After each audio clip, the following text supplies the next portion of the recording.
Where can I find the man with the mask? Selamat datang kembali di channel Mr. Mokyo. Di video kali ini, Mr. Mokyo akan menceritakan alur cerita film yang sangat seru pastinya. Film ini bercerita tentang dua gadis remaja cantik jelita, favorit lelaki dewasa, yang pergi ke sebuah desa terpencil yang jauh dari kota.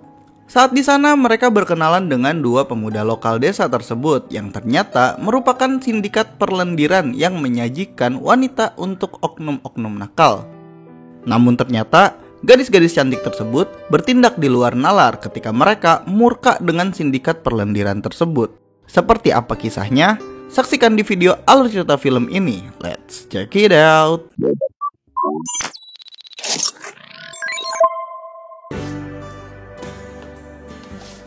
Film diawali dengan memperkenalkan dua gadis cantik bernama Katie dan Sloan. Mereka adalah sahabat baik yang sudah seperti keluarga. Hari itu, mereka berdua sedang berada di rumah Katie. Sloan saat itu terlihat girang karena mereka hendak mengikuti kegiatan filantropi di sebuah peternakan hippie di pedesaan yang jauh dari kota sebelum mereka menjalani perkuliahan. Excuse me, hey, your uncle's on his way. Singkat cerita, ketika Katie dan Sloan sudah bersiap untuk pergi, mereka dijemput oleh paman Katie yang bernama Jason. Katie dan Sloan lantas berpamitan dengan ibu Katie karena mereka akan berpisah selama seminggu. Hari itu mereka tidak langsung pergi menuju peternakan. Mereka akan menginap terlebih dahulu di kediaman Jason selama semalam. Mereka menginap di rumah Jason karena lokasinya cukup dekat dengan pemberhentian kendaraan umum untuk menuju desa tempat peternakan tersebut berada. Setelah sampai di kediaman Jason, mereka berkenalan dengan kekasih Jason yang bernama Gemma. Lalu saat itu, mereka langsung ke kamar untuk beristirahat. Okay. Listen, I've been thinking. Ripley. Here. Sloan, get back here.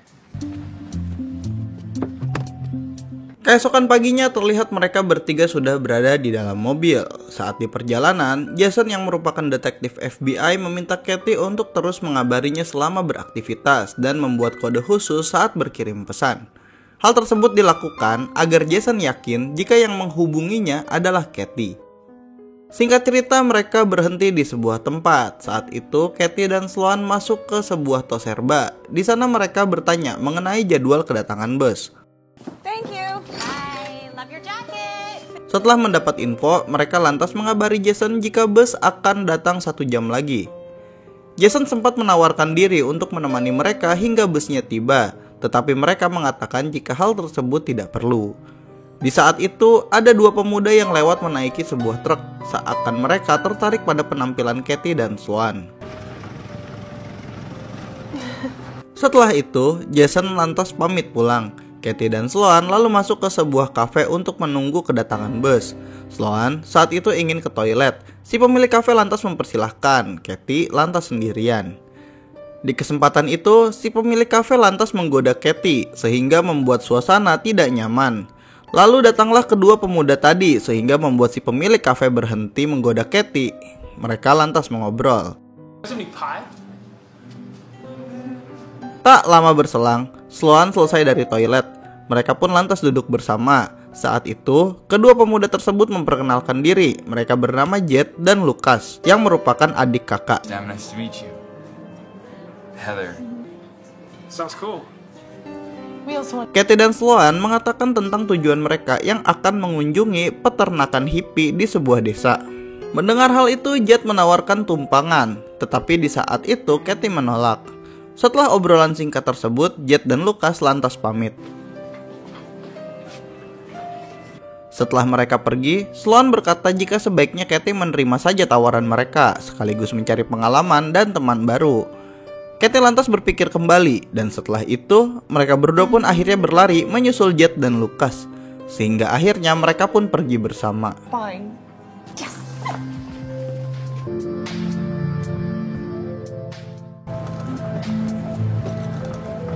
Di perjalanan mereka semakin akrab. Lalu saat mobil melintasi area peternakan, Jet tidak menghentikan mobilnya meski Katie sudah memberitahu. Setelah cukup lama, ternyata mereka dibawa ke kediaman Jet dan Lucas. Saat itu, Katie dan Sloan sempat khawatir, tetapi tak lama seorang wanita keluar dari rumah tersebut. Wanita itu memperkenalkan diri, ia adalah ibu dari Jed dan Lucas. Si ibu menyambut hangat kedatangan Katie dan Sloan. Ia bahkan menjamu mereka dengan kue pie dan wine. Tanpa rasa curiga, Katie dan Sloan memakan makanan tersebut. This pie is great. Tak lama setelah mereka menyantap makanan dan minuman, Sloan merasa ada yang tidak beres dengan makanan dan minuman tersebut sehingga pandangannya kabur. Sloan yang sadar jika santapan mereka telah dicampur dengan obat bius lantas segera mengajak Katie melarikan diri dari tempat tersebut. Si ibu lantas segera menyuruh Jed dan Lucas untuk menangkap Katie dan Sloan sebelum mereka jauh. Tak butuh waktu lama, mereka pun berhasil membawa Katie dan Sloan yang sudah pingsan.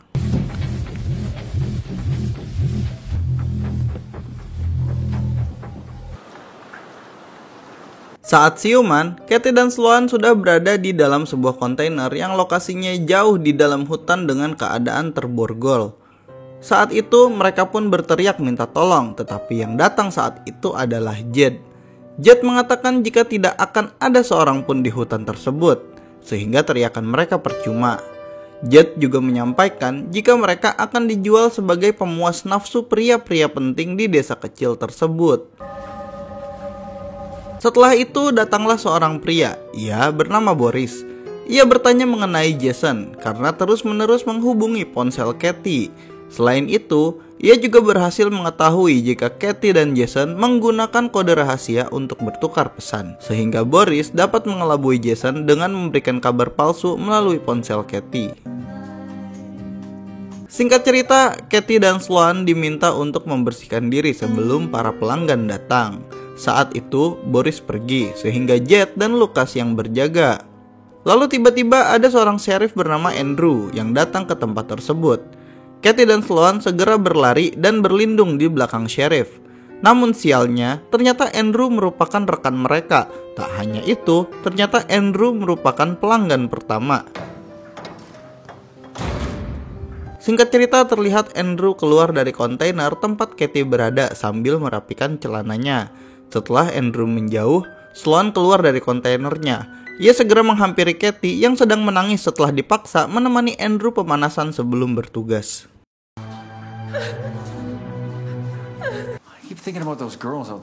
Berpindah pada Jason yang bertanya mengenai balasan pesan dari Katie. Saat itu kekasihnya mengatakan jika Katie sudah membalas.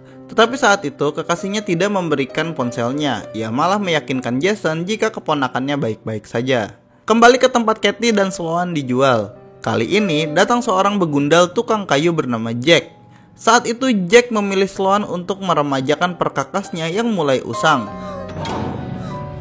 Saat Sloan sudah ditarik masuk oleh Jack, terdengar suara teriakan Sloan yang seperti sedang kesakitan. Katie yang mendengar hanya bisa tutup kuping karena tidak tahan dengan keadaan tersebut. Singkat cerita, Jed dan Lucas sedang merapikan Katie dan Sloan untuk persiapan jika ada pelanggan berikutnya. Lalu tiba-tiba terdengar suara bising dari kejauhan. Jed dan Lucas segera menutupi wajah Katie dan Sloan dengan kantong kain hitam.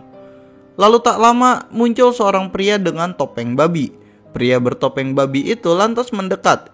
Ia memberi isyarat pada Jed dan Lucas untuk membuka tutup kepala Katie dan Sloan. Saat dibuka, Katie dan Sloan lantas berteriak ketakutan melihat sosok yang ada di hadapannya. Saat itu, pria bertopeng babi menunjuk Sloan. Jed lantas menyodorkan Sloan pada pria tersebut sehingga si pria topeng babi menyeret Sloan masuk ke dalam kontainer untuk diternak. Berpindah pada Jason yang kembali memeriksa ponselnya. Saat itu, ia melihat balasan pesan dari Katie. Jason yang menyadari jika pesan tersebut bukan seperti ketikan Katie, lantas segera menghubungi pihak peternakan. Ia pun akhirnya mendapati kabar jika Katie dan Sloan tidak pernah hadir di peternakan dari hari pertama acara dimulai. Jason segera berangkat untuk mencari keberadaan Katie dan Sloan. I'll explain everything to your parents. Singkat cerita, Jason tiba di desa tempat tujuan Katie dan Sloan. Saat itu, ia mendatangi polisi setempat. Sialnya, saat itu yang menemui Jason adalah Andrew. Jason memperkenalkan diri jika dirinya adalah detektif FBI. Kemudian, ia bercerita jika keponakannya yang sedang berkunjung ke sini hilang kabar. Andrew saat itu menasehati Jason jika hal tersebut wajar terjadi pada anak remaja. Jason lantas mengatakan jika sebenarnya ia dan keponakannya memiliki kode rahasia dan saat dirinya mendapat balasan, kode tersebut seperti bukan dari keponakannya. Andrew kembali mengalihkan pembicaraan dengan mengatakan bisa saja keponakan Jason lupa dengan kode tersebut. What can I do to help? Kembali ke hutan. Saat itu datang Boris. Ia lantas menyuruh Jet yang sedang berjaga untuk segera melenyapkan Kathy dan Sloan. Karena Andrew memberi kabar jika pamannya Kathy yang merupakan detektif FBI sedang mencari keberadaan Kathy karena menyadari adanya kejanggalan pada pesan yang diterimanya. Meski meminta Jet untuk segera melenyapkan Kathy dan Sloan, Boris yang ogah rugi lantas masuk ke dalam kontainer Kathy yang tentunya untuk menina bobokan Kathy sebelum Kathy bobo selamanya.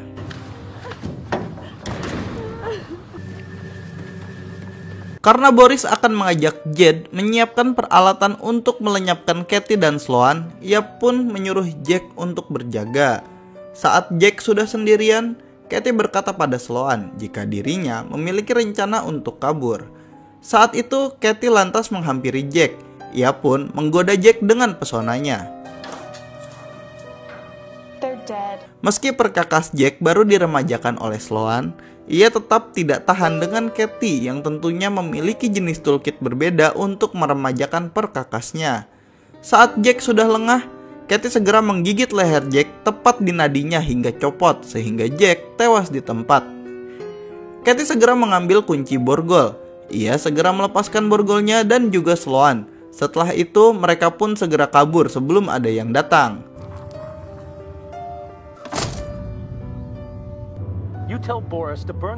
Tak lama setelah itu, Andrew datang untuk penutupan sebelum Sloan dilenyapkan.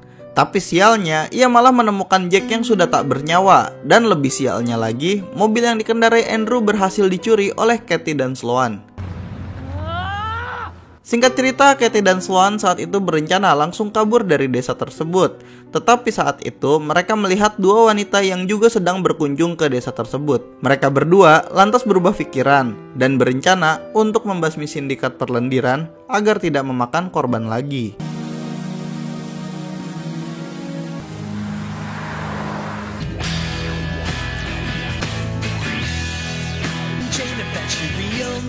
Kathy dan Sloan saat itu memasuki sebuah toko perkakas. Mereka mengumpulkan peralatan yang bisa mereka gunakan sebagai senjata untuk membasmi sindikat perlendiran.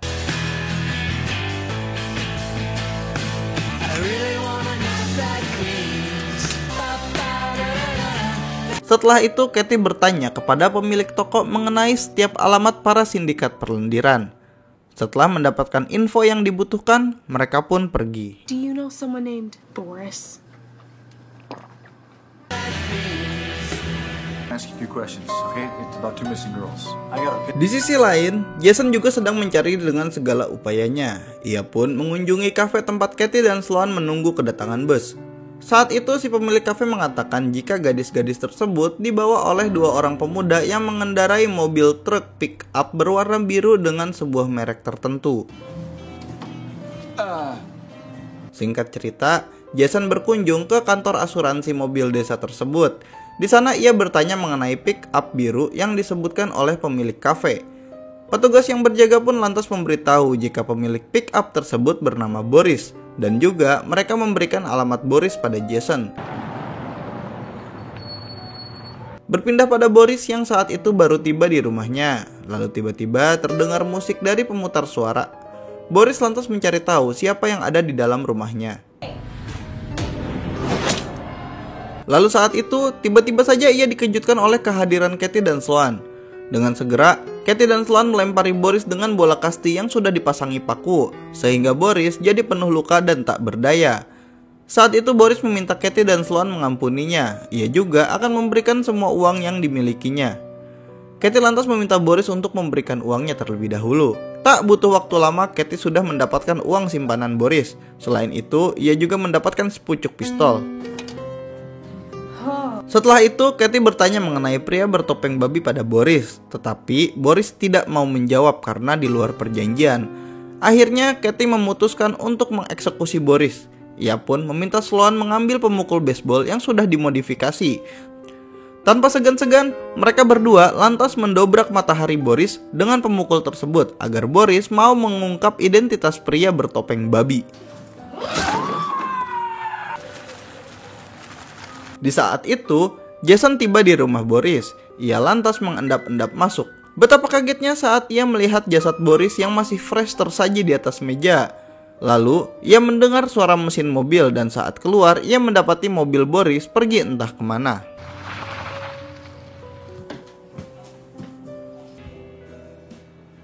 Setelah dari rumah Boris, Jason lantas ke kantor sheriff. Ia pun kembali bertemu dengan Andrew. Saat itu, Jason melaporkan kejadian yang ia lihat dan juga kembali menanyakan keponakannya yang belum ada kabar. Andrew saat itu tidak serius menanggapi situasi darurat yang dilaporkan Jason. Karena curiga, Jason lantas menelepon ponsel Katie saat itu juga. Bodoh bukan main, Andrew saat itu tidak mengaktifkan mode senyap pada ponsel Katie sehingga nada deringnya berbunyi. Karena sudah ketahuan, Andrew lantas menodongkan pistolnya sehingga Jason hanya bisa angkat tangan.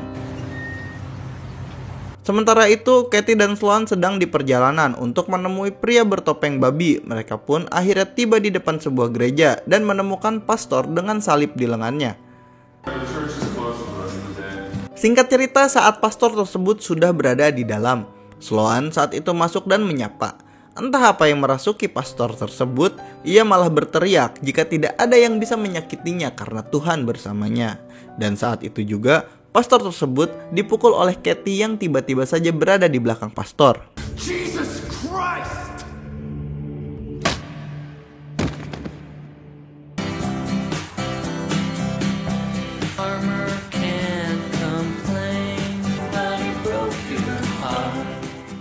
Akibat pukulan itu, pastor tersebut pingsan sehingga Katie dan Sloan melanjutkan perburuannya. Singkat cerita, Katie dan Sloan tiba di toko bahan bakar. Dan ternyata mereka menyeret pastor dengan mobil sepanjang perjalanan sehingga saat itu terlihat pastor sudah tidak berdaya dan penuh dengan luka. Katie dan Sloan masuk ke toko. Saat kembali, mereka membawa jerrycan yang penuh dengan bahan bakar. Tanpa ragu, mereka menyirami pastor dengan bahan bakar tersebut dan setelah itu mereka pun segera membakar pastor hidup-hidup.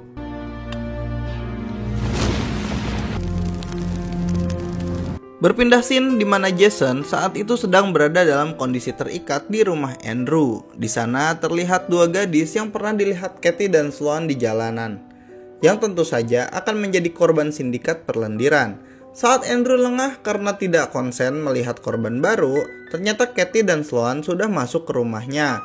Dengan segera, mereka pun memukul kepala Andrew.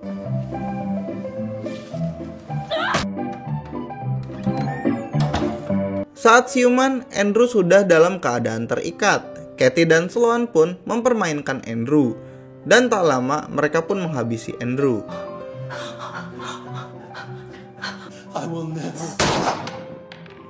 Setelah itu, dua gadis calon korban tersebut menghampiri Jason dan melepaskannya. Kedua gadis tersebut menyampaikan jika Sheriff Andrew sudah tewas. Jason pun bingung dengan apa yang sebenarnya terjadi. Berpindah scene di mana Ibu Jet dan Lucas yang sedang berada di rumah. Saat itu, ia sedang minum wine. Tanpa disadari, ternyata gelas yang ia gunakan sudah diisi obat bius sehingga tak lama ia pun pingsan. Saat siuman, si ibu sudah berada di gudang dalam keadaan terikat. Saat itu mereka memperlihatkan si ibu kondisi Jet yang sudah terikat dan tergantung. Si ibu lantas memohon-mohon untuk diampuni. Ia juga akan memberikan Katie dan Sloan uang ganti rugi karena telah memaksa mereka kerja rodi menjadi pemuas lelaki. Katie dan Sloan lantas tertawa karena tak habis pikir jika ternyata sindikat perlendiran berpikiran jika uang dapat menebus semua kelakuan mereka selama ini. Katie lantas menendang pijakan Jed sehingga membuatnya terjatuh. Lalu tak lama mereka pun segera menghabisi Jed.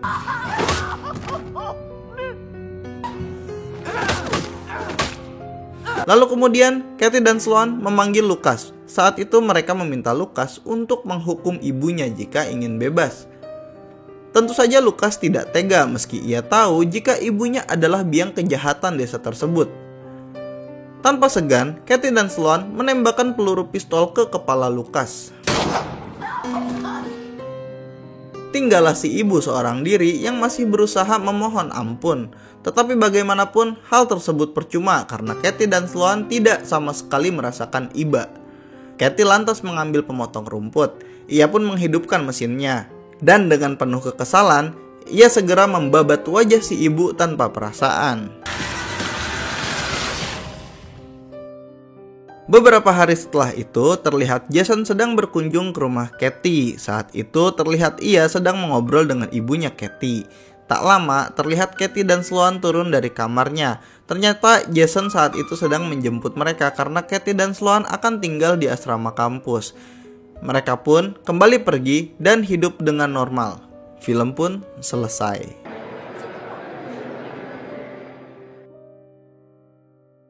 Ya, begitulah tadi alur cerita film Even Lambs Have Teeth yang rilis tahun 2015. Film bergenre horror thriller ini dapat membuat Anda tegang baik di bagian atas maupun bawah. Selain itu, menurut Mr. Mokyo, sajian pembalasan dendam para gadis sangat epik dan penuh darah, sehingga dapat membuat Anda yang tidak tahan menjadi muntah-muntah. Untuk menyaksikan keseruan film ini, kalian dapat mencarinya di platform online. Jangan lupa like dan share jika kalian suka video ini. Subscribe dan nyalakan notifikasi agar kalian gak ketinggalan video terbaru dari channel Mr. Mokyo. Bye-bye.